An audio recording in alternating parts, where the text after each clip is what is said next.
Welcome back. I'm Ben. And I'm Carrie, Nikolai. We're realtors with Coldwell bankers Siewert Realtors here in Wisconsin Rapids. Yes, in Wisconsin Rapids. And we are live, and we'll be Hello. on the YouTube again. Excellent. Sounds good. So we're spreading out. And it's nice to see that you got your Coldwell Banker swag on. I didn't realize we were going live, so I brought out my Wisconsinite swag. Almost a lumberjack, but not quite. Right? It is, It's cold outside. it is cold outside. It's nice and warm. So speaking of cold weather, It's coming. We're not quite there yet. So, it's not as bad as last year. right, we have stages of cold weather here in Wisconsin. Just wait. It'll come. I always say we have to get, we're at cold. We have to get to very cold and oh my God, it's cold before we can start having that warm up. Well, today is January 22nd. It's a Wednesday. January's almost done with. If it's anything like last year, we'll be in for quite a treat here the next month and a half or so with more snow. Yes, but at least this year we're getting our snow earlier than what we did last year, because last year this time we were It out. was bitter cold. It was bitter cold because we were out walking 80 acres to check out some hunting land. So we were out in very cold weather, but we didn't have to walk through snow. Right. The wetland area was solid ice, so we could walk on the creek and not have to worry about falling through. There was very little snow on the ground, but it was just cold. This year, definitely different. Very different. And I'm okay with that. A little bit of snow. It was kind of drizzly today. So, talking about winter and vacant houses, I think we can have a discussion about security in the wintertime. Right. Well, what brought this topic on is we did a couple home tours today. So we did some showings, and I want to say at least a good half of our showings were in vacant homes. So out of our 8 homes, I think 4 of them were vacant. And it's definitely a popular thing, a possibility, because we find a lot of buyers will purchase their house because the market is so limited, and then they'll list the home that they were living in, therefore making it vacant. Well, and then too, we look at, there's always that possibility where mom and dad were living at home. We finally moved them into the assisted living, and now we emptied out the whole entire house, and now we have a vacant home. So there's multiple reasons of why a house would become vacant about this time of year, which is still I keep telling everyone, this is still the perfect time to list. This is actually the best time to list, because when we're looking at homes in a particular price range, we just ran a search, and there was only 6 homes to go take a look at, and we looked at 5 out of the 6, and the 6th one that was on the list was a definite no-go to begin with. So we looked at everything in that price range. So when you're looking at listing a home, now is the time, because everyone is still looking and they've seen everything in that price range. So your home is going to get seen, and get seen a lot, because come in a couple months, that same price range, we may be looking at 15, 20 homes. That's a lot of homes to go take a look at. So your home may be missed due to the large number. So listing now is actually still a good idea. Golly, I hope we have that many homes in this nice, median price range, the 80 to 130-ish thousand. Yeah. I see it happening. I do. I see it happening. It's going to be one of those things where we want to get out of our house here. We want to upgrade our home, but we know as soon as we list our home is going to be gone, and we can't get into that next one. So there will be that break in there where we're going to have that many homes. So if anyone's curious about where we ended up in 2019, we sold a lot of houses. We'll talk about that more in a little bit. We had our kickoff meeting today.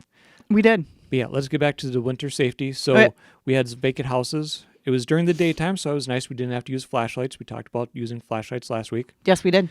Proper footwear would have come in handy. We had a number of properties that didn't have shoveled driveways. Well, it didn't help with the rain and the sleet and everything like that to make everything slippery. I, for sure, did not wear the appropriate shoes to go on these showings. So when it came to walking around in the yard in the snow, that was not doing that. So I probably would have lost a shoe. So I just kind of stayed in the shoveled areas, but making sure that you have the proper footwear, where if you know you're going to be going on a showing and you're going to want to take a look at the yard because we're looking for the pups coming. So Pup's got to be able to have a nice area to go look in. So you're going to go walk around the yard to see if the fence is completely fenced in, or do we need to fix this part of the fence? I think wearing boots would have been a better idea today. Definitely boots weather. Mm-hmm. Yep. And they're easy to slip on and off, so you don't have to wear mucking around inside the house either. Right. So if you're a seller and it's this time of year, thinking about home security and how to make sure your house is on the secure level, maybe, remote monitoring type things. We talked a little bit about security cameras today of, if you are going to list and it is going to be vacant, maybe put up a security camera so that way you can kind of see who's coming and going. The camera doorbell seems to be a very popular choice for a lot of homeowners too. So that way, any motions kind of coming in front of the house, it's going to trigger that doorbell to start recording. So that way you do know who's coming and going. And these are not exactly high-priced options either. They're fairly affordable, a few dollars. I'm not sure what a doorbell will run, probably between $80 and $220, depending on the model. Depending upon what you're looking for and how you want to interact with it. If you're handy, you can do yourself with security camera systems. So I know I did that for a house or two that I had lived in. And, you can buy a kit over at Best Buy or off of the internet and a little bit of handyman special running some wires, and it's about there. You can also get wireless cameras where you just mount the camera and it has a battery inside of it. Mm-hmm. If you plan ahead, you can get systems that all connect together. Right. And, getting the temperature for the house. So everyone always asks, well, how cold should I keep the house, or how warm should I keep the house? We always kind of talk about that too, of making sure that the house is warm. So that way when people walk in, it's not, oh my gosh, this is cold. It's a cold home. The homes that we saw today, they were at a fairly decent temperature. So that was very nice today. But even, still with the Nest thermostat that's out there, I know there's a few others too, but having that on your phone and be able to go, okay, I've got a showing, or I just want to check it. So that way, if you are a distance away, so if you're selling mom's house in Nakusa and you live in Minnesota, you can kind of control what that house is doing that far away. So that's super nice. Technology is awesome. And you can coordinate your Nest thermostat with the Nest doorbell. That way it's all on the same app on your phone or other device. It can be pretty handy. It is. You can also, I'm not going to promote any specific company, but you could get a third-party company to remote monitor for you. A traditional security system that you would have a company come in and install window sensors, glass sensors. And that also goes into if you are still living in the house and you're just away for a little bit, the nanny cam idea. I know a lot of people set up temporary cameras so they can monitor what's going on inside the house. That also leads to the buyers.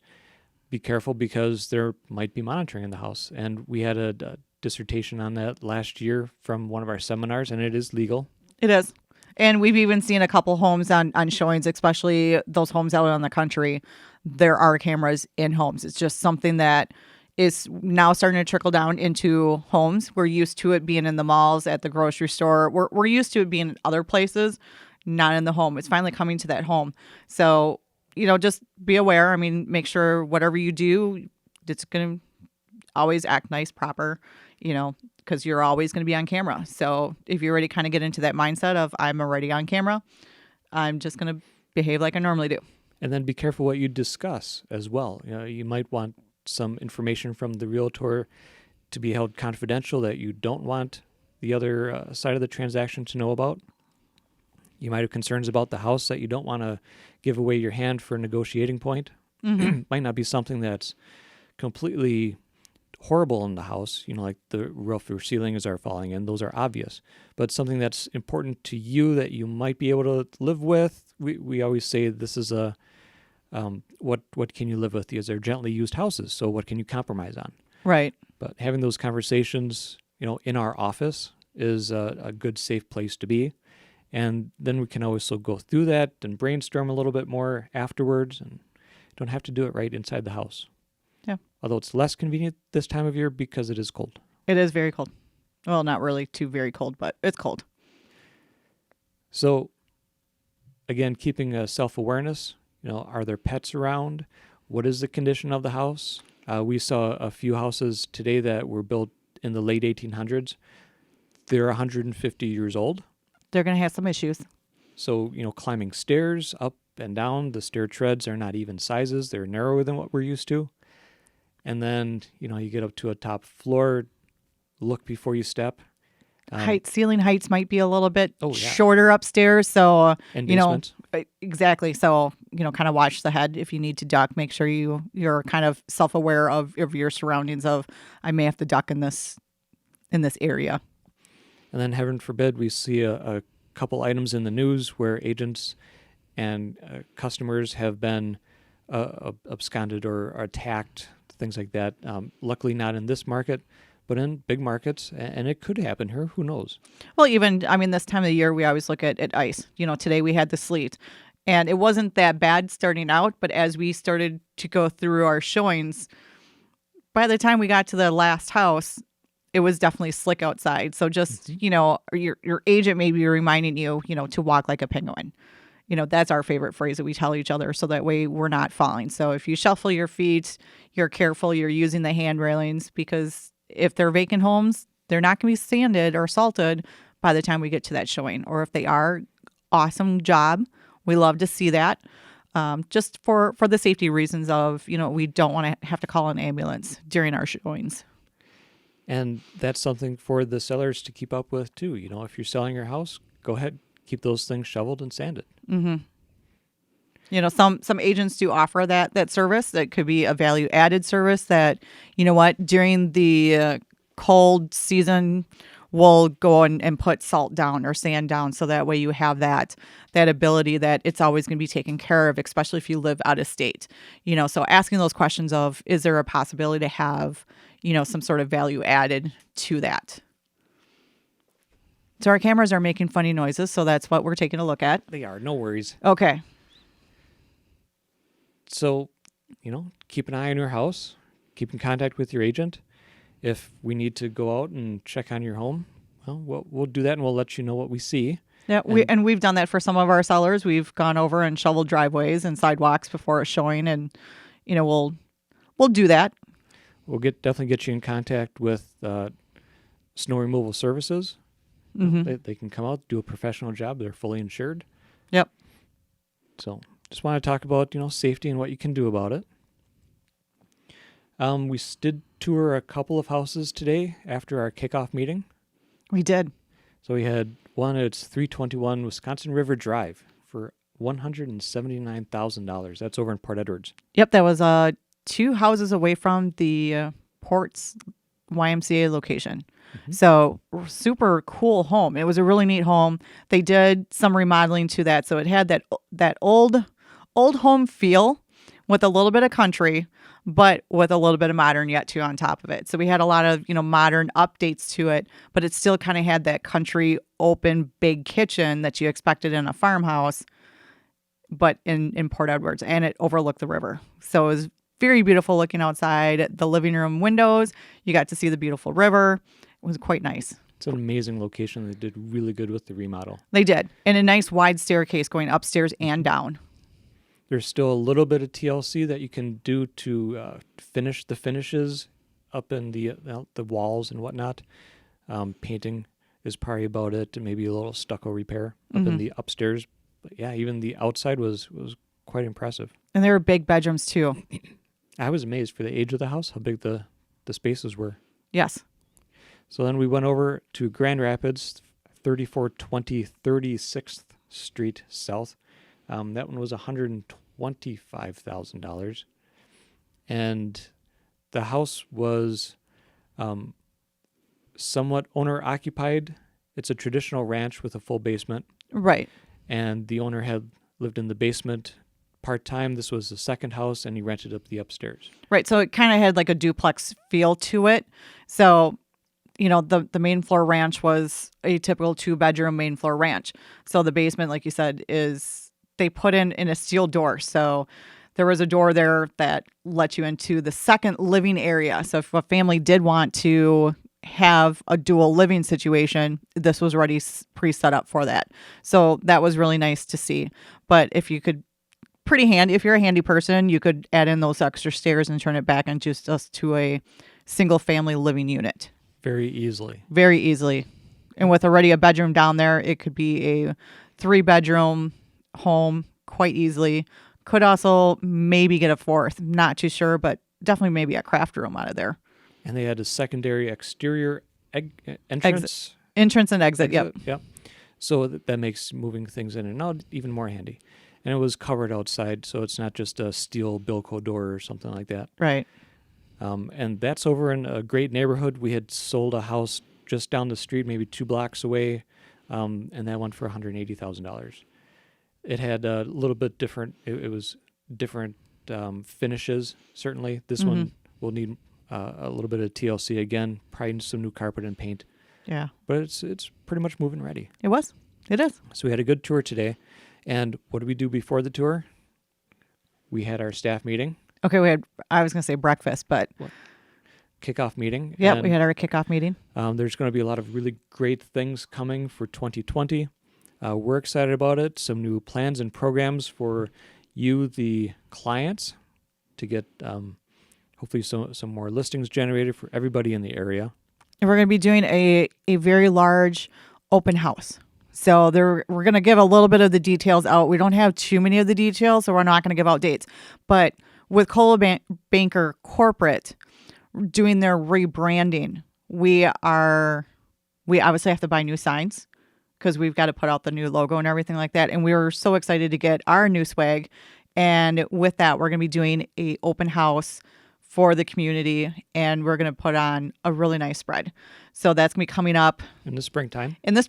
So like I said, I'm not going to give out dates until we have things narrowed down a little bit more, so that way we can definitely plan for that. And as we get closer, we'll talk more about that whole entire aspect of what that's going to look like. And the Coldwell Banker North Star logo you might start seeing around. It's the North Star. It is. I mean, Coldwell Banker has been 113 years of leading families home, just like the North Star would lead sailors. And I'm really hoping that you, because you are more tech savvy than I am, that maybe we can put out the little bit of a video of the North Star brand. Of course, we can do video all the time. I know you can. So if we can get something up there, a link up there, so that way people can go to that website and take a look at that, so that way we can have it. I would do it old school and just have a computer here and we'd play it, but that's me. Oh, no, we can do better. I know you can do better. So everyone's going to be seeing a lot more of the Coldwell Banker North Star as we go through and move ahead into 2020. We're excited about that. Mm-hmm. We also referenced where we came from in 2019, and it was a pretty good year. The actual number of homes sold throughout the state was down slightly, but we were still quite on par with last year. Across the state, the entire state sold 82,147 compared to last year, 2018, was 82,198. So we were down only a few units across the state, but the prices per house increased substantially. JR was saying 4%, I believe. Right. We were down 4% from last year. If we look at your year over year, we were down 4% selling of units of homes sold. But then we increased that sale price by 4%. So, we still did really good. We're still short of homes. So they were anticipating that little bit of dip because the previous year we didn't have that many homes on the market to begin with. So it wasn't the lack of people wanting to buy. It was just due to the lack of homes available to buy. Interest rates are still great. So it's just the inventory, which is why we keep saying if you're considering selling your house, even thinking about it, we can come out, do a market analysis, see where you'll be in the market placement, and it's probably a good time for you. Mm-hmm. One of the other things we look at is what we listed the house to sell at, that price that we put out there initially versus what the house actually sold for. So how accurate are we as agents at pricing your house correctly? So we look at a lot of market data when we do the house pricing thing. We do compare it to a lot of other houses that sold that are similar. One of the things that we insist is that we come out and actually look at your house to get a better idea of what your house is, and that we can compare it more apples to apples with things that had sold in the market. Right. So in 2019, overall, it was 98.15% what the house is actually sold for. So if you had a $100,000 house, statistically, it would have sold for $98,000. Okay. That So, makes sense. Okay. so it sold for just a little. Now this is the This is the average. average in the Wisconsin Rapids MLS area. Okay. Okay, so in our local area, the average is you list a house and I'll sell a few percent less. And we do have those rare occasions where we list the house at 100,000 and it's sold for 140 due to all of the competitiveness of, you know what, I want that house, so I'm going to put in more money. I'm going to say, hey, I really want this house, so I'm going to buy it at 120 or I'm going to buy it at 130, so that way I know I end up with that house with the highest number on the table. So we've seen some of that too. And that has happened, but still the average is it'll sell for less than what it's listed for, which means there are a lot of other agents who aren't pricing the houses correctly, and so they'll sell for way less, even though a lot of agents will have houses sell for way more. Right. Now, we looked at our statistics personally, and you've priced the houses 100%, actually 100.84% On target. on target. Excuse me. Which means the average is if you listed a price for $100,000, it'll sell. Now, this is just the average, right? Right. It would sell for $100,840. So just slightly over that, which means you're right on the money. We try to hit it right on the mark in the beginning, so that way, you know, it can sell quickly and for what we need for best price possible. Right. The price that the market is going to bear, the people will actually pay for it, so that we are being at 100% and see the average in our areas at 98%. You know, that's why I think a lot of people still keep coming to us over at Coldwell Banker Siewert, you know, because we've got good coaching. JR's done this for a whole bunch of years, and our team approach, you know, we know how to price the houses correctly. Mm-hmm. Yes, we do. So that was fun to see. We had a little breakdown, and I'll be getting out the newsletter. If you want to get in our market monthly newsletter about how the real estate market is doing, go ahead, give us a call. We'll put up a sign up, you know, throw it on social media, all that good stuff. So let us know your email, and we can get you the newsletter. And you can send it to us privately in Messenger. So just in case you didn't want to put it on our Facebook page or anything like that, you can send it to us in Messenger, so that way we can still keep it private for you. Some quick numbers. I told you around the state we were a little bit down in units and a little bit higher in price. And that's consistent with our region as well, the central region of Wisconsin. We were actually, in December, the center part of the state sold 2 more units than what we did in November.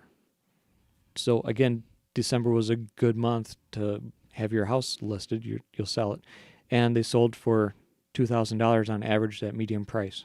Yep. Wood County was about the same. So we were right even with November in both units and price, but price was a little bit more by 1,000 or 2 in that median price range. So more details in the newsletter. It gets kind of boring just listening to it.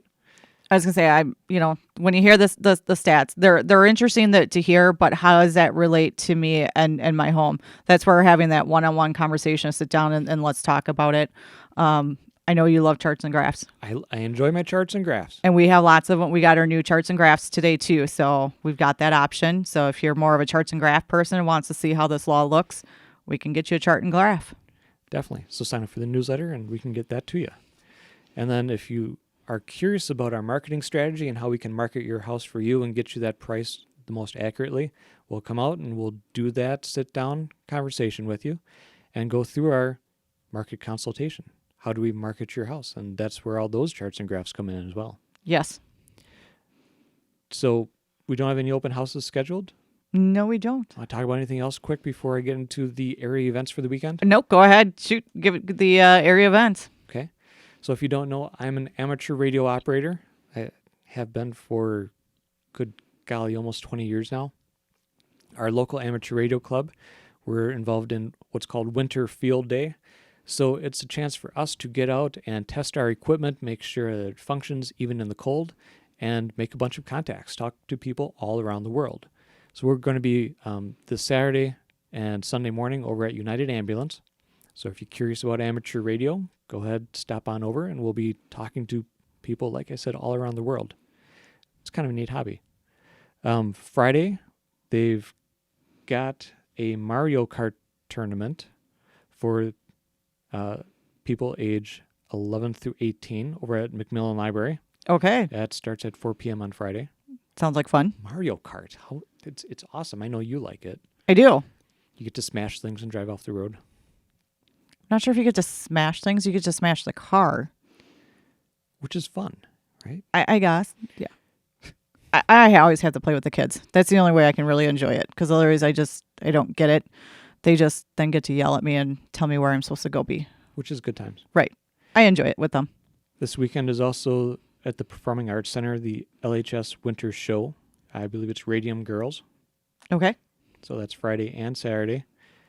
Let's see, the River Kings are doing games Friday and Saturday over at the hockey arena. And then Sunday, we've got the Port Edwards Fishery over at the Nepco Lake Shelter. And then also on Nepco is Sunday at 10 a.m., Wakely's Ice Harvest. So if you're curious about some of the historical ways of life that had happened, in the late 1800s and whatnot, when this area was being... established. There you go. Good one. I know. People come, they establish. Mm-hmm. Well, they didn't have refrigerators. They didn't have electricity. So how did they keep food cold throughout the summertime? You had root cellars, and then you also had ice. You get the ice in the winter. You keep it. It keeps your food cold. So archaic, but that's how we lived before all this technology. Yes, that is correct. Before radios were invented in the 20s. Before electricity came into all of our houses. So we got a lot of area events going around the area. Feel free to check out the Chamber of Commerce website. I'm sure they have some more events that, if we did not find them, that's where they usually are located. So thanks again for listening and for watching, for those who are watching live. So thanks again, and make sure you guys have a great Central Wisconsin day. Bye-bye.